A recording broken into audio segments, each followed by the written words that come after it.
Good morning, सुप्रभात सभी को। कल मैंने आपको समुच्चय के बारे में बताया था और आपने देखा था समुच्चय क्या होता है, समुच्चय का निरूपण किस प्रकार से किया जाता है। आज हम बात करेंगे संबंध के बारे में, जिसको इंग्लिश में बोला जाता है रिलेशन। संबंध को क्या बोलते हैं? रिलेशन। तो आप संबंध को पढ़ने से पहले आपको पढ़ना पड़ेगा दो समुच्चयों का कार्तीय गुणनफल। तो सबसे पहले आप पढ़ेंगे दो समुच्चयों का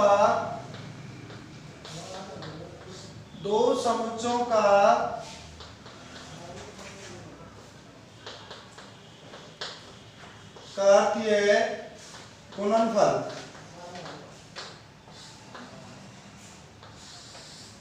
दो समुच्चयों का कार्तीय गुणनफल किस प्रकार से किया जाता है। माना ए तथा बी दो समुच्चय हैं। माना ए तथा बी दो समुच्चय हैं, तब इनका कार्तीय गुणनफल A क्रॉस B से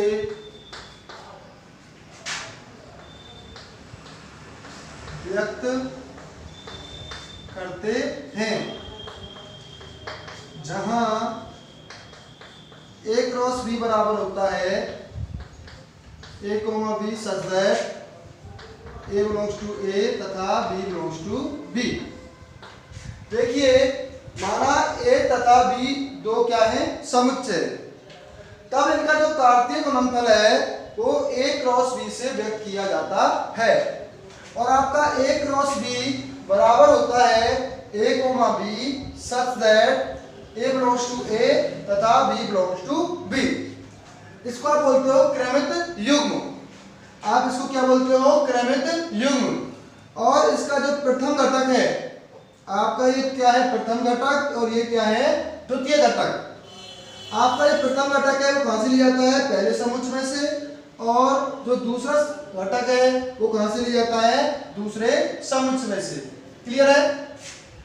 जैसे कि आपको दिया है एग्जांपल, देखिए आपको A बराबर दिया है A और B। दूसरा समुच्चय आपका B, A, 2 और 3। आपको A दिया है A, B और दूसरा समुच्चय दिया है आपको 1, 2 और 3। आपको क्या निकालना है? A क्रॉस B निकालना है। क्या निकालना है? A क्रॉस B निकालना है। तो A क्रॉस B निकालने के लिए आप क्या करेंगे? A के प्रथम अवयव का, A के पहले अवयव का इन सभी के साथ क्रमित युग्म, और B के इन सभी अवयवों का जो आपका दूसरा अवयव है इनके साथ सभी का क्रमित युग्म लिखते हैं। तो A क्रॉस B बराबर क्या होगा बताइए? A के साथ इनको लिखिए A, 1, A, 2, A, 3। इसी प्रकार से बताइए B, 1, B, 2 और B, 3। तो आपको A क्रॉस B निकालना हो तो आप क्या करेंगे? पहले A का अवयव लेंगे, फिर B उनका सबका क्रमित युग्म लगाएंगे B के अवयवों के साथ, फिर A का दूसरा अवयव लेंगे और उसका B के सभी अवयवों के साथ क्रमित युग्म लिखते हैं। उन सभी में क्या लगाते हैं? कॉमा, और मध्य कोष्ठक के अंदर व्यक्त करते हैं। क्लियर है? देखिए एग्जांपल नंबर अगला देखिए, एग्जांपल नंबर 2। सपोज आपको दिया है A बराबर -1, 0, A और B दे रखा है आपको 2, 4, 6। आपको निकालना है A क्रॉस B। तो क्या करेंगे बताइए? पहले -1 का इन सभी के साथ क्रमित युग्म, फिर 0 के साथ इन सभी का क्रमित युग्म, उसके बाद 1 के साथ इन सभी अवयवों का क्रमित युग्म लिखते हैं।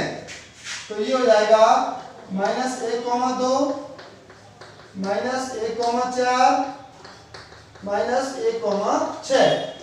इसके बाद आप लिखेंगे 0, 2, 0, 4 और 0,6। क्लियर है? तो पहला अवयव ए का लेंगे, फिर बी के सभी अवयवों के साथ, 0 के साथ, इसी प्रकार 1 के साथ। आपको क्या करना है, पहला जो अवयव है वो ए से लेंगे और दूसरा अवयव है वो बी से लेंगे। जब आप ए क्रॉस बी निकाल रहे हो तो इस क्रमिक युग्म का जो प्रथम घटक है, क्या है, प्रथम घटक किसका अवयव होता है, ए का, और दूसरा जो घटक है वो होता है बी का। ए क्रॉस बी में क्या होता है, पहले अवयव ए के आते हैं और दूसरे अवयव बी के आते हैं। क्लियर है? अब देखिए नोट में लिखिए, यदि n ऑफ a बराबर n तथा n ऑफ b बराबर n हो तो n of a cross b बराबर होता है m इंटू n के। इसका मतलब क्या है, यदि समुच्चय a में कितने अवयव हों, m, n ऑफ a का मतलब क्या है, समुच्चय a में अवयवों की संख्या। समुच्चय a में यदि अवयवों की संख्या क्या है, m, तथा समुच्चय b में अवयवों की संख्या क्या है, n हो तो इसके जो क्रमिक युग्म है, a और b का जो क्रमिक युग्म है उसमें अवयवों की संख्या क्या होगी, m इंटू n। देखिए a में कितने अवयव थे, 2, और b में कितने अवयव हैं, 3। तो एक क्रॉस में देखिए अवयव कितने हैं, 1 2 3 4 5 6, अर्थात इन दोनों के गुणनफल के बराबर होते हैं। यदि a में क्या हो, m अवयव हो और b में कितने अवयव हो, n, तो n of a cross b अर्थात a तथा b के क्रमिक युग्म में अवयवों की जो संख्या होगी वो क्या होगी, m इंटू n। क्लियर है? अगला देखिए,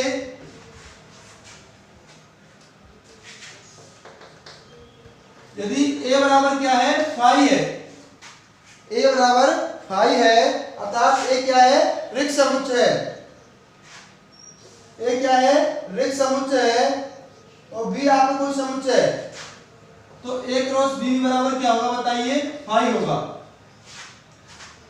a क्रॉस b का जो मान है वो 5 होता है, या तो a 5 हो या फिर b 5 हो, अर्थात यदि a और b में से कोई सा एक रिक्त समुच्चय हो या फिर दोनों की दोनों रिक्त समुच्चय हैं। यदि एक a रिक्त समुच्चय हो या फिर b रिक्त समुच्चय हो, देखिए या तो a 5 हो या फिर b 5 हो, या a और b दोनों क्या हो, रिक्त समुच्चय हो, या तो a रिक्त समुच्चय हो या फिर b रिक्त समुच्चय हो, या a तथा b दोनों की दोनों क्या हो, रिक्त समुच्चय। इस स्थिति में जो a क्रॉस b क्या होता है, रिक्त समुच्चय होता है, क्योंकि यदि a 5 है तो बताइए a में कोई अवयव ही नहीं है तो क्रमिक युग्म बनेगा ही नहीं कोई। इसका मतलब क्या हुआ, a क्रॉस b बराबर 5। यदि a में अवयवों की संख्या m तथा b में अवयवों की संख्या क्या है, n, a में अवयवों की संख्या m तथा b में अवयवों की संख्या क्या है, n, तो a क्रॉस b में अवयवों की जो संख्या होगी वो क्या होगी, m इंटू n। और इसमें दूसरा नोट है, यदि a और b में से या तो दोनों की दोनों रिक्त समुच्चय हैं या फिर कोई एक रिक्त समुच्चय है, तीनों ही केसों में a क्रॉस b का मान क्या होता है, 5, अर्थात रिक्त समुच्चय होता है। क्लियर है सभी को? तो दोबारा से देखिए, यदि a तथा b कोई दो समुच्चय है, a तथा b दो समुच्चय हैं, तब इनका जो कार्तीय गुणनफल है, तब इनका कार्तीय गुणनफल किससे व्यक्त करते हैं आप, a क्रॉस b से। और a क्रॉस b बराबर होता है क्रमिक युग्म a, b सच जो आपका प्रथम घटक है वो पहले समुच्चय में बिलोंग करेगा, और जो आपका दूसरा घटक है वो दूसरे समुच्चय में बिलोंग करता है। क्लियर है? इसके बाद देखिए, जब आपको a क्रॉस b निकालना है तो पहले एक के अवयव होगा इन सभी के साथ क्रमिक युग्म, फिर दूसरे का जितने भी अवयव हैं उन सभी का दूसरे के साथ क्रमिक युग्म लिखते हैं, सभी के बाद क्या लगाते हैं, कॉमा, और पहले कोष्ठक के अंदर व्यक्त करते हैं।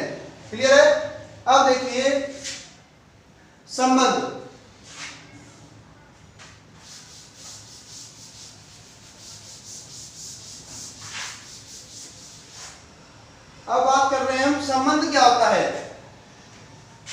संबंध आर, परिभाषा लिखते हैं सबसे पहले, इसकी क्या परिभाषा है?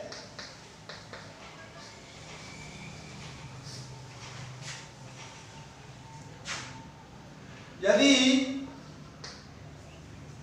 संबंध आर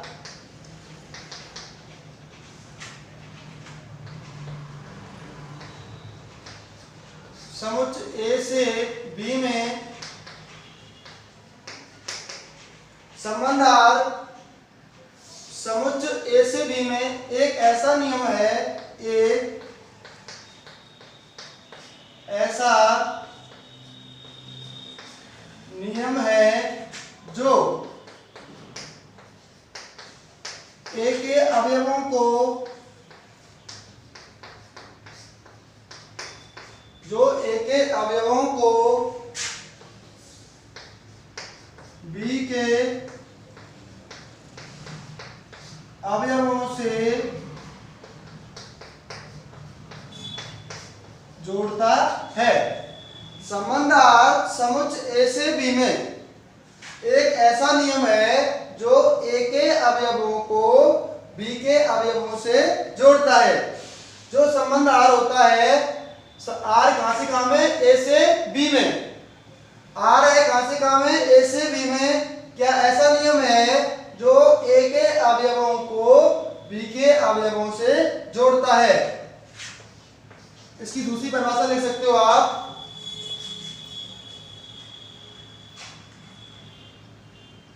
आर संबंध आर कहां से कहां में? ए से बी में। इसका मतलब क्या है? R such that A to B. एक संबंध आर है, वो कहां से कहां है? ए से बी में। संबंध आर ए से बी में ए क्रॉस बी का, संबंध आर ए क्रॉस बी का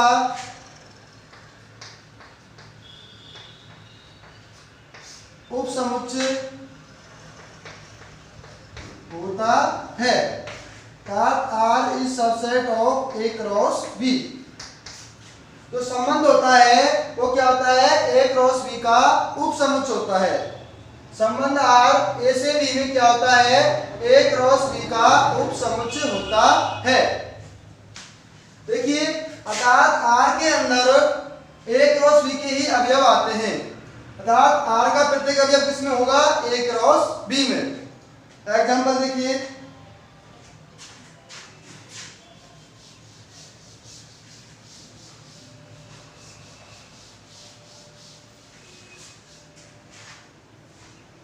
देखिए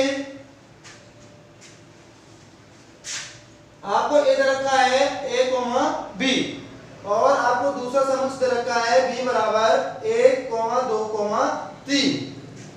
इसमें एक बात और लिख लीजिए, यदि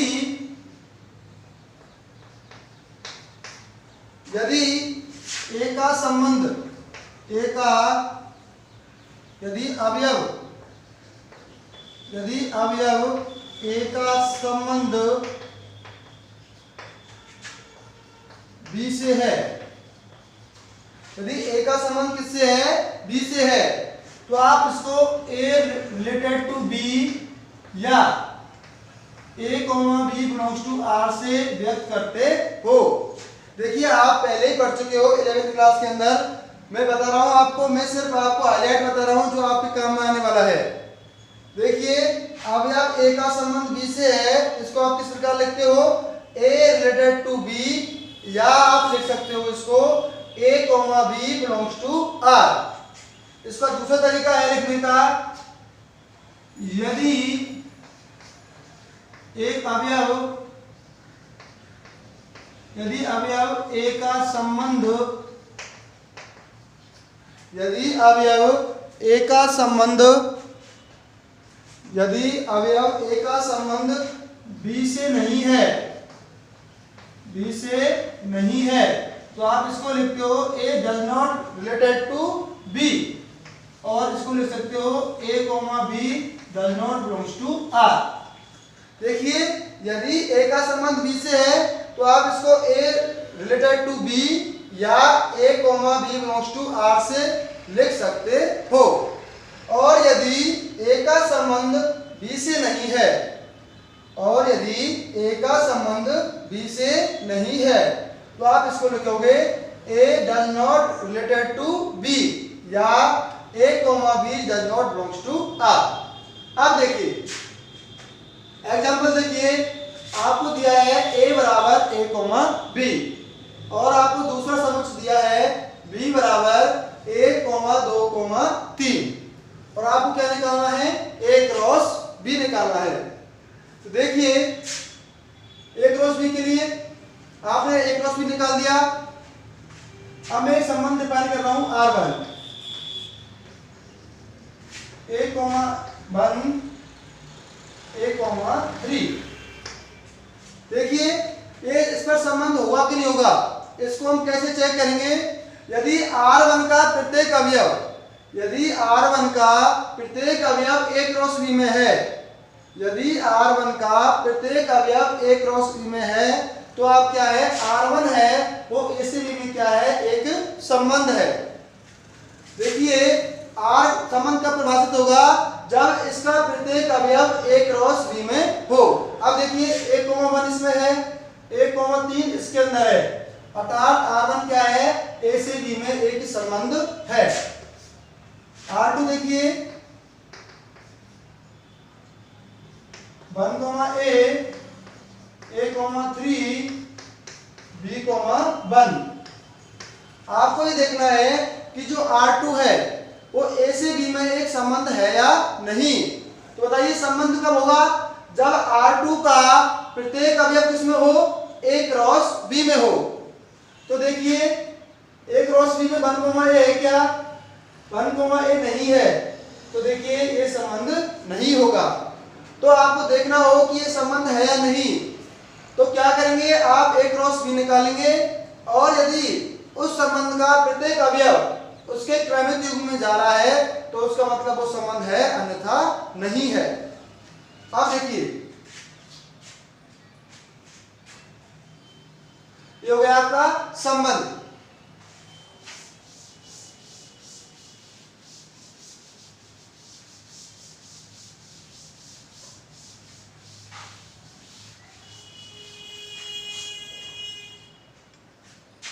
आपको दे रखा है सपोज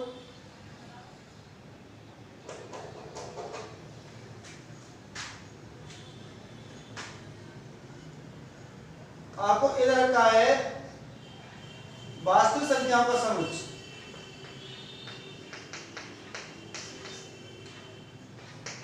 वास्तविक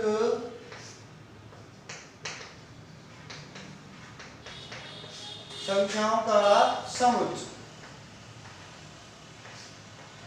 वास्तविक संख्याओं का समुच्चय। और आपको रिलेशन दे रखा है ए रिलेटेड टू बी, यदि और केवल यदि ए का संबंध बी से होगा, यदि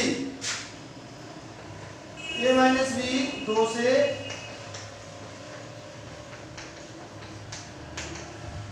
विभाजित है।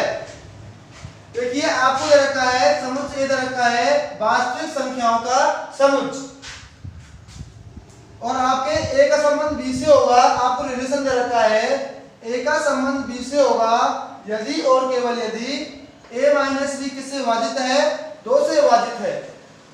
तो आप देखिए आपको यह बताना है कि इस R के अंदर कौन कौन से अवयव आएंगे। आपको बताना है R के अंदर कौन कौन से अवयव आएंगे, बताओ। देखिए आप कोई भी अवयव ले लीजिए, 2, आप वास्तविक संख्याओं का कोई भी ले लीजिए, आपको बताना है A related to B, A minus B 2 से विभाज्य है। अब आपको चेक करना है कि ए का संबंध 2 से है या नहीं।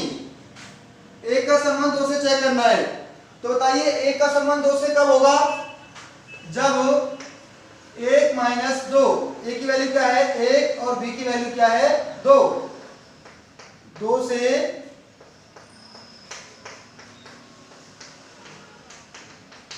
विभाजित हो। देखिए इस क्वेश्चन में आपको ये चेक करना है कि भाई ए का संबंध 2 से है कि नहीं। तो ए का संबंध 2 से कब होगा, जब 1 माइनस 2 2 से विभाजित है। अब बताइए 1 माइनस 2 क्या होता है? माइनस 1 2 से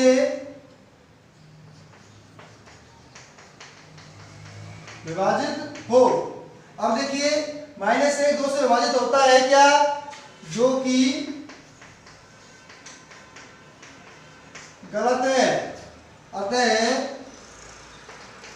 एक does not related to B, और इसको आप लिख सकते हो 1, 2 does not belongs to R.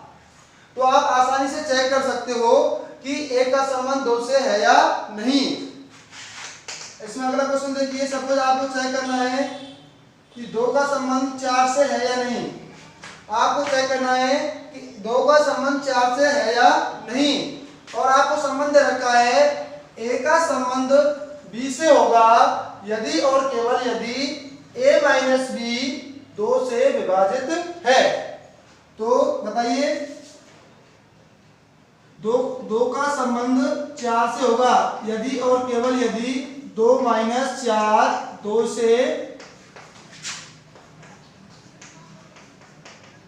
से विभाजित होगा। बताइए 2 का संबंध 4 से कब होगा? जब 2 माइनस 4 2 से विभाजित होगा। तो दो माइनस 4 क्या हो गया? -2, और -2 क्या है? 2 से विभाजित है। अब -2 2 से विभाजित होता है नहीं होता है? होता है। अतः 2 इज रिलेटेड टू 4, अतः 2 का संबंध 4 से होगा। यदि ये इस कंडीशन को सेटिस्फाई कर रहा है तो आपका संबंध होगा, अन्यथा नहीं होगा। तो आप इस प्रकार से चेक कर सकते हो कि 2 अवयव आपस में संबंधित है या नहीं। तो देखिए जो संबंध होता है आज क्या होता है? ए से बी में एक ऐसा नियम है जो ए के प्रत्येक अवयव को किससे जोड़ता है? बी से। जो ए के अवयवों को, प्रत्येक अवयवों को जरूरी नहीं है, एक संबंध आर ए के अवयवों को बी के अवयवों से जोड़ता है, क्या कहलाता है? संबंध कहलाता है। एक ऐसा नियम जो आर कहां से कहां है? ए से बी में ए के अवयवों को बी के अवयवों से जोड़ता है, क्या कहलाता है? संबंध कहलाता है। उसके बाद आप पढ़ेंगे संबंध के प्रकार।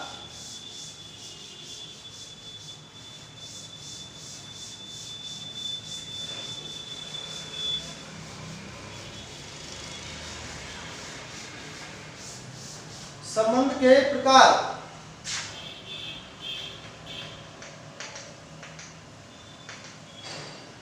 संबंध के प्रकार सबसे पहला है आपका स्वतंत्र संबंध। स्वतंत्र संबंध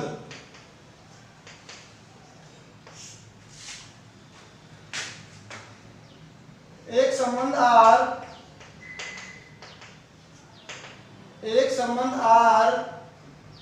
स्वतंत्र कहलाता है। एक संबंध आर समुच्चय ए पर, एक संबंध आर समुच्चय ए पर परिभाषित, एक संबंध आर समुच्चय ए पर परिभाषित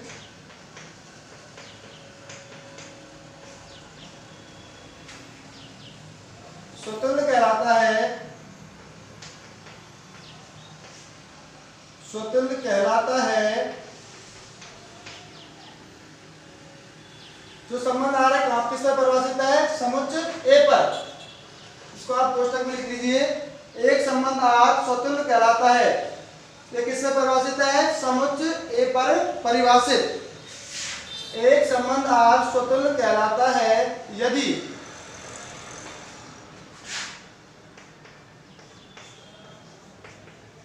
ए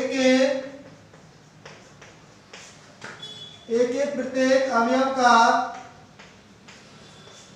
प्रत्येक अवयव का संबंध स्वयं से हो।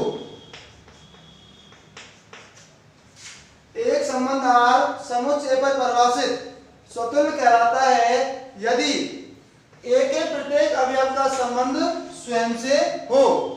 यदि जिस आप संबंध जिस समुच्च पर परिभाषित कर रहे हो यदि उसका प्रत्येक अवयव का संबंध स्वयं से ही हो, यदि इसके प्रत्येक अवयव का संबंध स्वयं से है, तो आप बोल सकते हो कि जो संबंध आर है वो क्या कहलाता है, स्वतुल्य, जिसको इंग्लिश में बोलते हैं रिफ्लेक्सिव रिलेशन।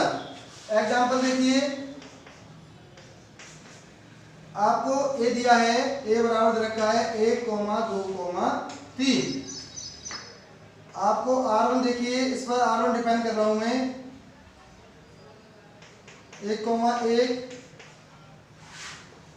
2,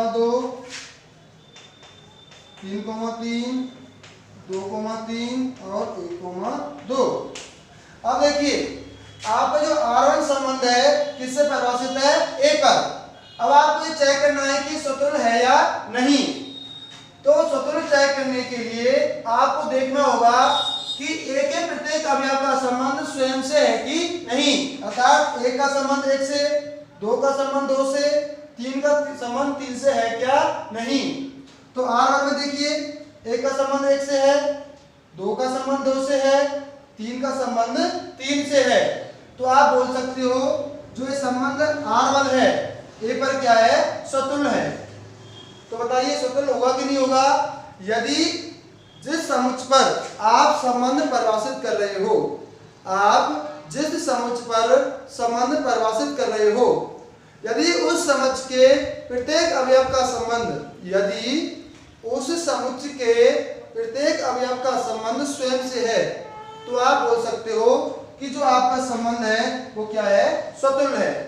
R2 देखिए, दूसरा एग्जांपल देखिए, मैं ए पर दूसरा संबंध डिफाइन कर रहा हूं, ये पहला है। दूसरा देखिए 1, 2,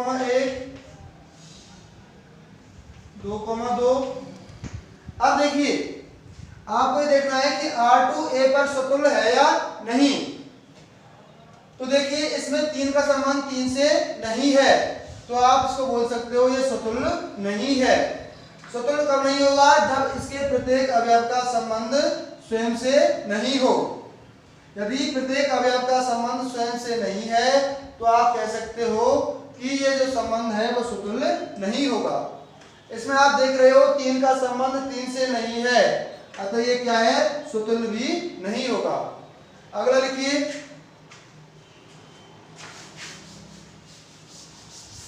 देखिए ये सभी आपका 11th क्लास का चल रहा है, आप जो कि पहले से ही पढ़ सकते हो सब कुछ। दूसरा प्रकार है आपका सम्मित संबंध। दूसरा है आपका सम्मित संबंध। सम्मित संबंध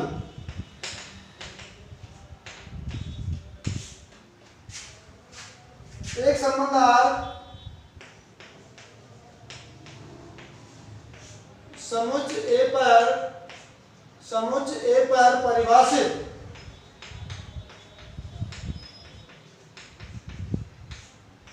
समुच्च ए पर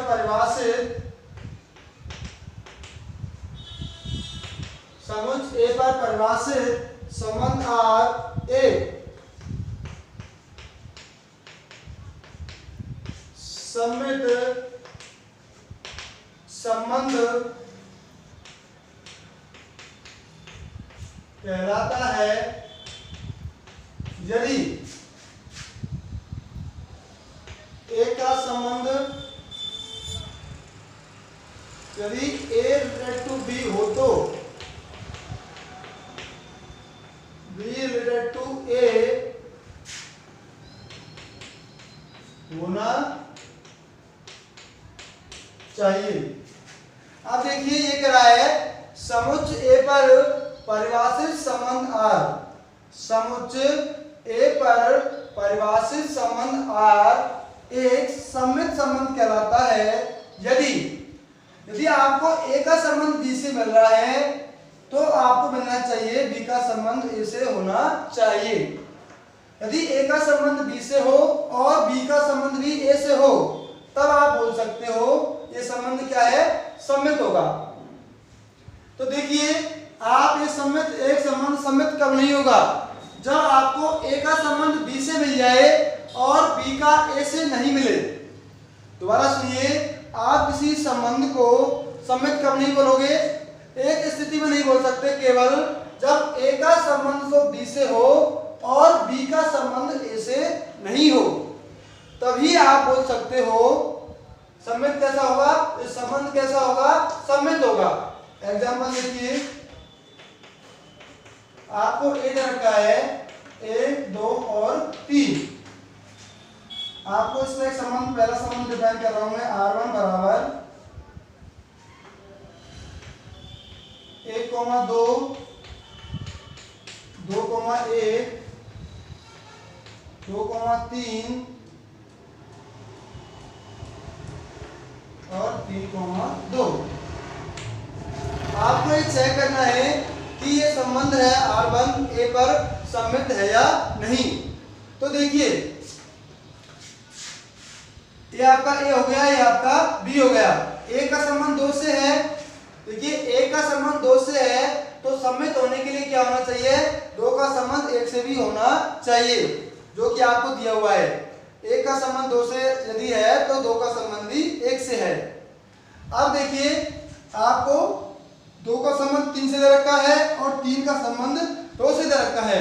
अर्थात यदि ए का संबंध बी से है तो आपको बी का संबंध ए से भी है इस क्वेश्चन में, तो आप इसको बोल सकते हो ये सम्मित होगा। अगला एग्जांपल देखिए, R2 आपको दे रखा है 1,2,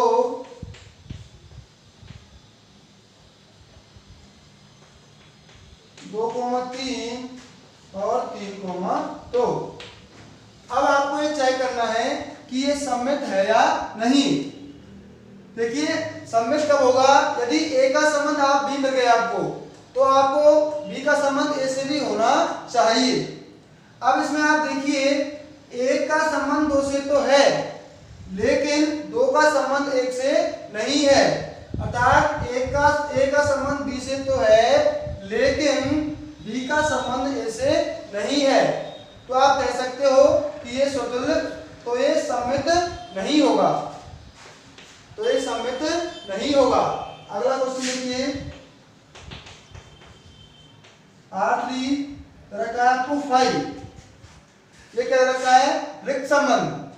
अब आपको ये बताना है R3 ए पर सम्मित है या नहीं।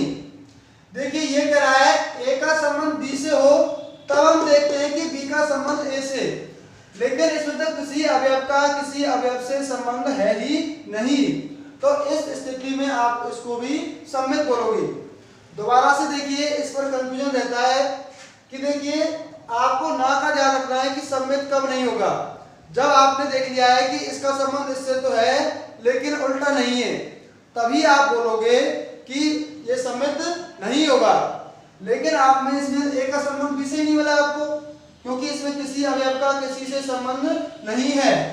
देखिए, यदि आपको ये कंडीशन ही नहीं मिल रही है, तब भी ये संबंध सम्मित होगा। दोबारा से देखिए, आप ये कब देखते हो? जब आपको ये मिल जाए। यदि ये नहीं मिल रहा है, तब भी आप इसको बोलोगे सम्मित। तो इस कंफ्यूजन को दूर करने के लिए आपको सिर्फ ये याद रखना है कि सम्मित कब नहीं कहेंगे। आपको सम्मित कब कहेंगे ये याद नहीं रखना है, सिर्फ ये याद रखना है कि किसी संबंध को हम सम्मित कब नहीं कहेंगे। जब आपको ए का तो बी से मिल जाए लेकिन बी का ए से नहीं मिले, लेकिन आपको तो इसमें एक ए का बी से नहीं मिल रहा है, तो ये सम्मित संबंध होगा। अगला देखिए,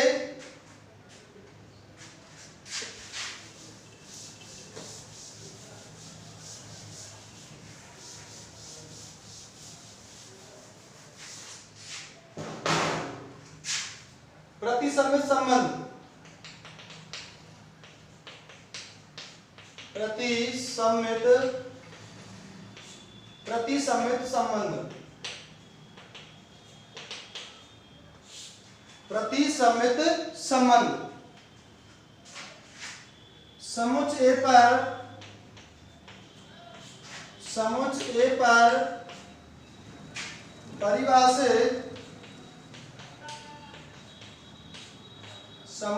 पर परिभाषित संबंध आर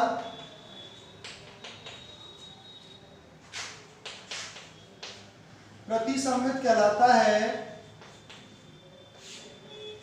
समुच्चय ए पर परिभाषित संबंध आर प्रतिसंमित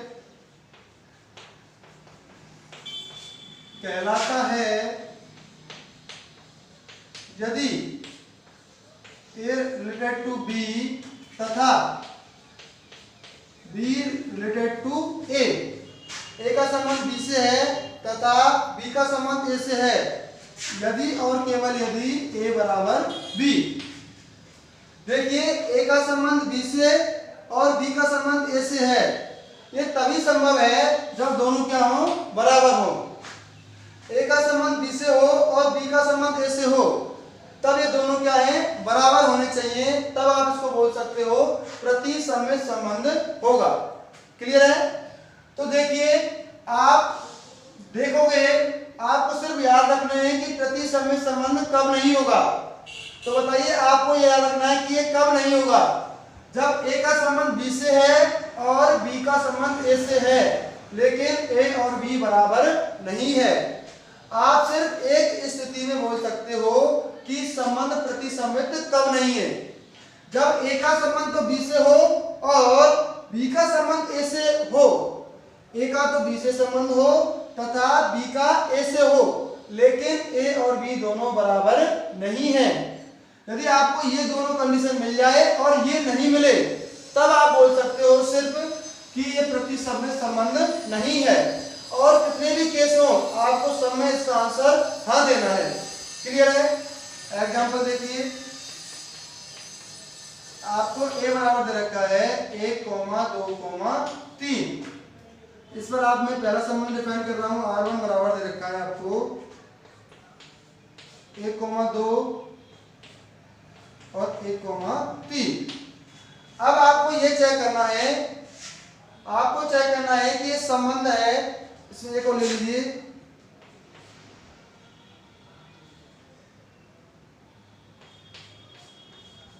देखिए अब आपको बताना है कि जो R1 है समुच्चय ए पर एक संबंध प्रतिसंमित संबंध है या नहीं। तो देखिए आपकी परिभाषा है यदि ए का संबंध बी से हो और बी का संबंध ए से हो, ये तभी संभव है जब क्या हो, ए बराबर बी। यदि ए बराबर बी नहीं है तो आप इसको प्रतिसंमित नहीं बोलते हो। तो आप देखिए ए का संबंध 3 से है तथा 3 का संबंध किससे है, 1 से है, अर्थात ए रिलेटेड टू बी तथा बी रिलेटेड टू ए, अर्थात ए का संबंध 3 से है और 3 का संबंध 1 से है, लेकिन 1 does not equal to 3, लेकिन 1 और 3 क्या है, बराबर नहीं है। तो ये क्या हुआ, प्रतिसंमित नहीं होगा। क्लियर है? अब देखिए अगला एग्जांपल देखिए R2। ये R2 में मैं ए पर डिफाइन कर रहा हूं 1, 2, इसको देखिए सिर्फ। अब आपको ये चेक करना है कि ये जो संबंध है R2 समुच्चय ए पर प्रतिसंमित है या नहीं। तो प्रतिसंमित के लिए क्या है, सिर्फ आपको ना कब देना है, जब आपको ये दो कंडीशन मिल जाए और ये नहीं मिले। अब इसमें देखिए आपको सिर्फ एक कंडीशन दे रखी है, ए का संबंध बी से तो है लेकिन बी का ए से नहीं है। यदि ये कंडीशन आपको नहीं मिल रही है तब भी आपको आंसर हाँ ही देना है। तो ये क्या मिलेगा, प्रतिसंमित होगा। आप देखिए दोबारा देखिए, ये कंफ्यूजन वाला बात रहता है, ये क्या आ रहा है।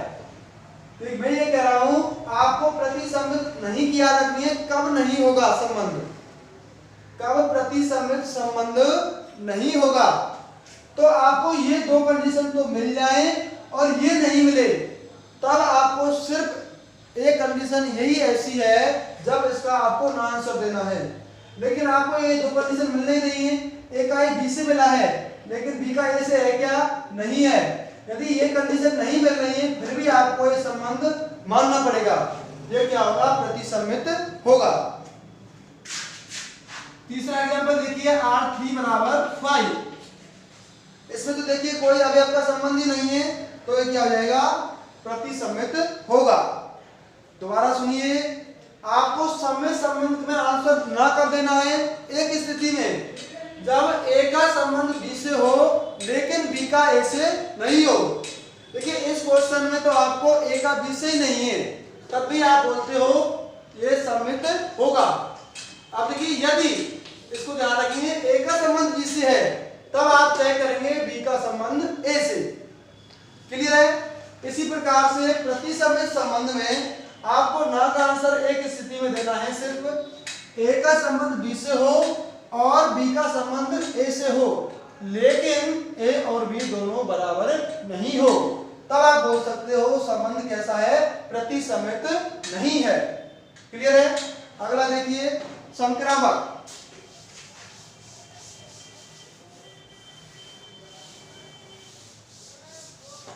देखिए आप इस सभी को 11th क्लास के अंदर पढ़ चुके हो, मैं आपको सिर्फ हाईलाइट डेफिनेशन बता रहा हूँ। यदि आपको ये डिटेल से पढ़ने हैं तो जब मैं 11th क्लास की वीडियो डालूंगा तो उसमें आप देख सकते हो। क्लियर है सभी को? संक्रामक संबंध, संक्रामक संबंध, इसको इंग्लिश में बोलते हैं ट्रांजिटिव रिलेशन। समुच्चय ए पर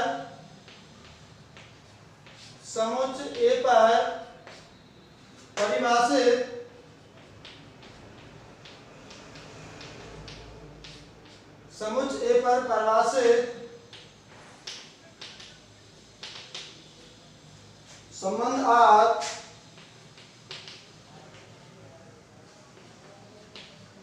संक्रामक कहलाता है यदि समुच्चय ए पर परिभाषित संबंध आर संक्रामक कहलाता है यदि ए रिलेटेड टू बी तथा बी रिलेटेड टू ए। देखिए ए बी जो आप मैं ले रहा हूं, ए बी सी सब में किसमें से बिलोंग कर रहे हैं, ए में से। आप जितने भी ले रहे हो ए का संबंध बी से है तथा बी का संबंध सी से है, ए का संबंध बी से तथा बी का संबंध सी से, यदि और केवल यदि ए रिलेटेड टू सी। समुच्चय यहाँ पर सभी एबीसी किसमें से ले रहे हो बताइए, एबीसी बिलोंग्स टू ए। आप जितने भी ए बी सी जितने भी ले रहे हो सब किसमें से आ रहे हैं, समुच्चय ए में से ले रहे हैं। दोबारा देखिए ए का यदि ए का संबंध बी से है तथा बी का संबंध सी से है तो आप इसको संक्रामक कहेंगे यदि ए का संबंध सी से हो। ए का संबंध बी से तथा बी का संबंध सी से है तो ए का संबंध सी से होना चाहिए, तब इसको क्या बोलते हो, संक्रामक संबंध। लेकिन यदि यही परिभाषित नहीं है, यदि ये कंडीशन नहीं है तब भी इसको आप बोलोगे संक्रामक। तो इसलिए मैं बोल रहा हूं आप इनको ये याद रखिए, कब संक्रामक नहीं बोलेंगे, कब प्रतिसम्मित नहीं बोलेंगे, कब सम्मित नहीं बोलेंगे। तो संक्रामक कब नहीं बोलेंगे, जब आपको ए का संबंध बी से मिल जाए और बी का संबंध सी से मिल जाए लेकिन ए का संबंध सी से नहीं हो। यदि ए का संबंध बी से हो, बी का संबंध सी से हो लेकिन ए का संबंध सी से नहीं हो, तब आप बोलते हो ये संबंध कैसा नहीं है, संक्रामक नहीं है। तो आप इनको ये याद रखिए सभी को, कब इसको नहीं बोलेंगे। आप नहीं की कंडीशन याद रखिए। जैसे मैंने आपको बताया था प्रतिसम्मित में आपको याद रखना है कि ए का संबंध बी से हो और बी का ए से हो। जब ए बराबर बी नहीं है तो एक ही कंडीशन ऐसी है जब प्रतिसम्मित नहीं होगा। इसी प्रकार से एक कंडीशन ऐसी है जब संक्रामक नहीं होगा, कब, जब ए का संबंध बी से हो और बी का सी से हो लेकिन ए का सी से नहीं हो। एग्जाम्पल देखिए,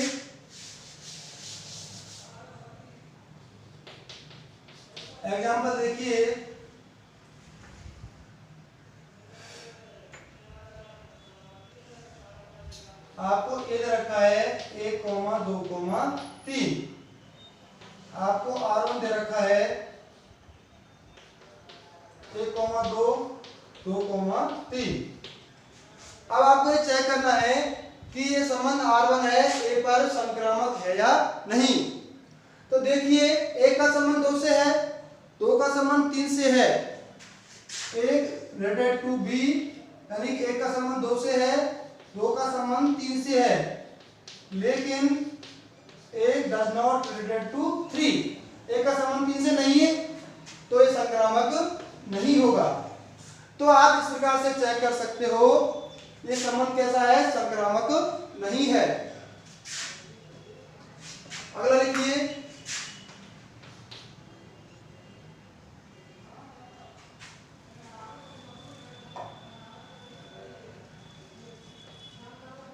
तुल्यता संबंध। तुल्यता संबंध,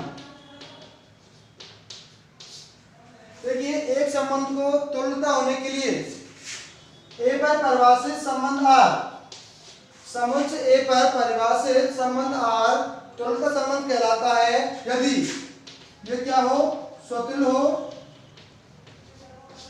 नंबर 2 सममित हो, और नंबर 3 संक्रामक हो। कैसा हो, संक्रामक, रिफ्लेक्सिव हो, सिमेट्रिक हो और ट्रांजिटिव हो, तब आप इस रिलेशन को क्या बोलते हो, इक्विवेलेंट रिलेशन। एक संबंध R समुच्चय A पर तुल्यता संबंध कहलाता है यदि वो कैसा हो, स्वतुल्य हो, सममित हो और संक्रामक हो, तो आप इस संबंध को क्या बोलते हो, तुल्यता संबंध। एक इसमें लास्ट है आपका आंशिक क्रम संबंध।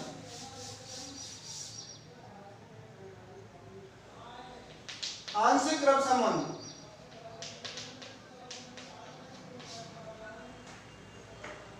पार्शियल ऑर्डर रिलेशन, आंशिक क्रम संबंध। देखिए, समुच्चय A पर परिभाषित संबंध R, समुच्चय A पर परिभाषित संबंध R, समुच्चय A पर परिभाषित संबंध R आंशिक क्रम संबंध कहलाता है यदि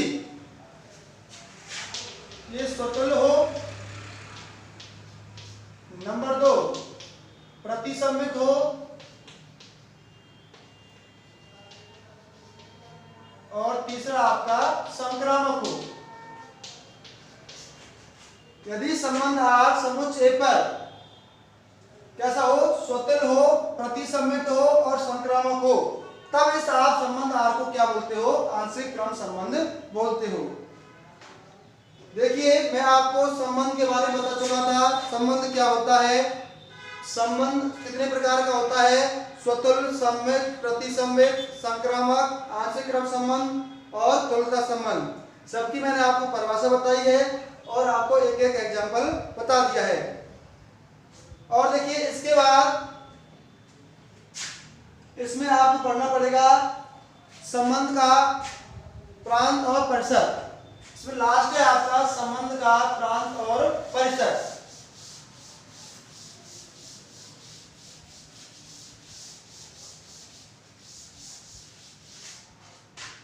संबंध का लास्ट टॉपिक है इसमें आपका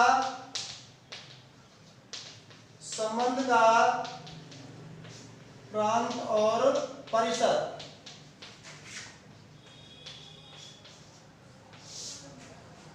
domain and range of relation. प्रांत को क्या बोलते हैं, डोमेन, और रेंज को बोलते हैं, परिसर को बोलते हैं रेंज। तो संबंध का प्रांत और परिसर क्या होता है, तो संबंध का जो प्रांत है वो बराबर होता है R के प्रथम घटकों का समुच्चय, और परिसर बराबर होता है R के द्वितीय घटकों का समुच्चय। जो आपका संबंध है R है, उसके जो प्रथम घटकों से समुच्चय बनेगा उसको आप क्या बोलते हो, प्रांत, और द्वितीय घटकों से जो आपका समुच्चय है वो क्या बोलते हैं, परिसर। जैसे कि देखिए, आपका R दे रखा है 1, 2, 2,3 4,6। तो इसका प्रांत क्या हो गया? जो प्रथम अवयव है उनका समुच्चय 1 2 और 4, 1, 2, 4। और परिसर क्या हो गया? द्वितीय घटकों का समुच्चय 2, 3, 6। तो ये इसका प्रांत हो गया और ये इसका परिसर हो गया। धन्यवाद सभी को। देखिए, यदि आपको मैं बार बार कह रहा हूं, यदि आपको ये डिटेल से पढ़ने हैं तो आप 11वीं क्लास में इनको पढ़ सकते हैं। कल मैं आपको इसकी एक क्लास और फंक्शन पर लेने वाला हूं। यदि आपको इसमें कुछ पूछना है तो आप कमेंट बॉक्स में लिख के मेरे को बता सकते हैं। धन्यवाद सभी को।